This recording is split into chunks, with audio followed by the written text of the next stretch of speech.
quite literally the entire Republican House membership who voted for this bill could arguably be charged with a federal crime.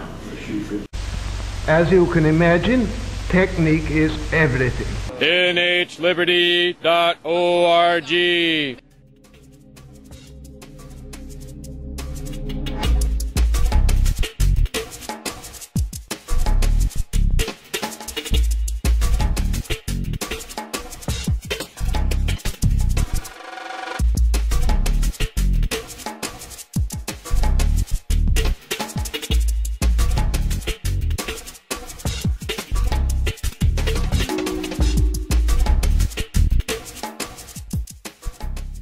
Jim Splain, who I just interviewed there, who apparently, again, I got the impression he was not able to answer that question.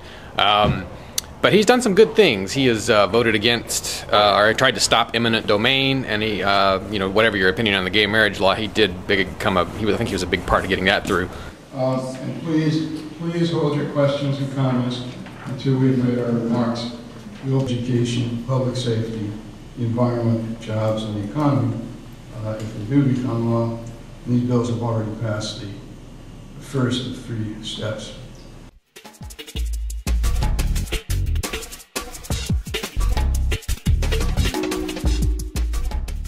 Make it a felony for a federal agent to attempt to enforce federal gun law in the state of New Hampshire if a firearm was made in the state of New Hampshire. This is an attempt to carve that boundary between the sovereign state of New Hampshire and the federal government.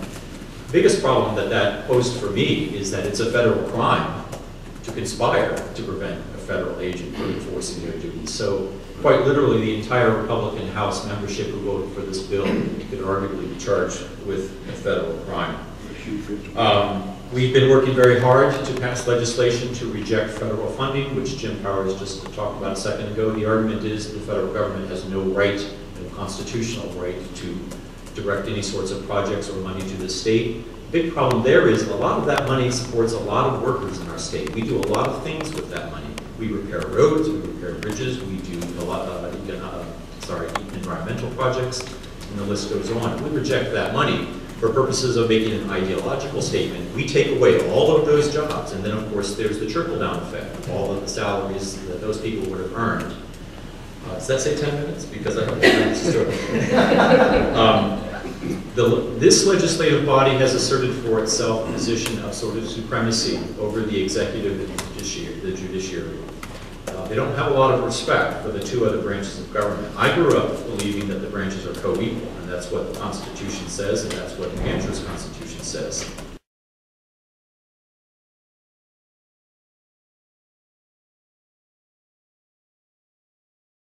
Well, what about your comment that the federal government could arrest the members of the House? It sounded like a threat.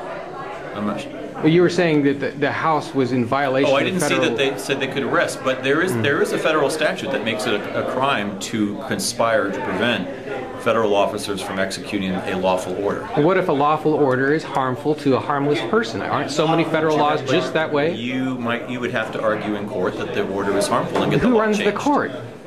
Might be some of the stuff they're pulling in my I'm not sure what you mean by who runs the court. Who's in charge of a federal court? Thanks for coming out. Thank you very much. Who does it work for? The judges, the judiciary branch, the judicial branch. If you're charged in a federal crime, I don't agree that it's a who's the prosecutor? How are they named?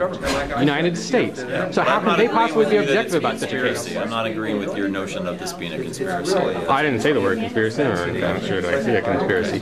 But I just got concerned that you're so supportive of federal... Well, you say you're not supportive of federal policy. No, what I'm saying is I understand the structure of government, and I understand that there's a constitutional mechanism for changing government. Yeah. What we have going on here at the state level is individuals who have decided, just like they did pre-Civil War, that they're sort of fed up with the federal government. They're not going to use the constitutional vehicles to change government.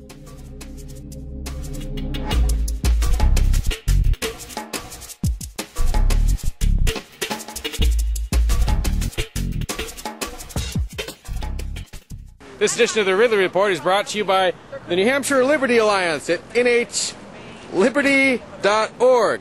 Now, if you were to go over to the State House in New Hampshire and say, nhliberty.org, well, lots and lots of nhliberty.org members would hear you, because they're all over the place at the State House. You can't swing a fist without hitting one of them.